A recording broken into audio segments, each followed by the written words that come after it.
Hello, I am Mr. Thomas M. Bohl, and I am a graduate student with the American Military University. Today I'm presenting Laws and Environmental Ethics Are for the Birds to EVSP 508, Environmental Ethics Winter Session B in the year 2020. We were asked to come up with a catchy title for this PowerPoint, which is basically going to be a discussion of federal laws and how environmental ethics are related to them. Having a background in falconry, I decided to go with any federal laws that are concerning birds. So that's kind of where your catchy title came from, where laws and environmental ethics are for the birds. So the four major laws that we're looking at today are the Migratory Bird Treaty Act, the Bald and Gold Eagle Protection Act, the Wild Bird Conservation Act, and the Neotropical Migratory Bird Conservation Act. So with the Migratory Bird Treaty Act, that was created in the year 1918, and the primary agency with that is the U.S. Fish and Wildlife Service. Associated regulations are the Endangered Species Act along with the Lacey Act. Now, really quick, the rest of these laws are also tied in the same way as well too.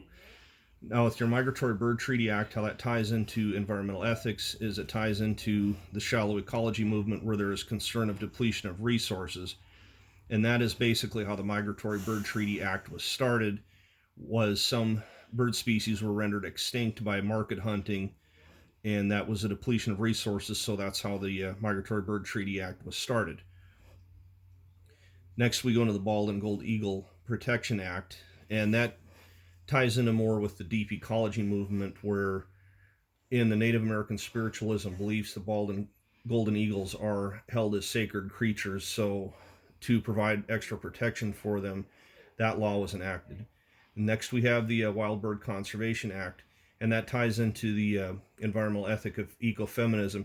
Ecofeminism, they seem to have a control of their environment and want to promote more of a coexistence with nature and prevention of commercialism. And that's mainly what the Wild Bird Conservation Act does, is it really curtails a lot of potential commercialism involved with taking birds from the wild.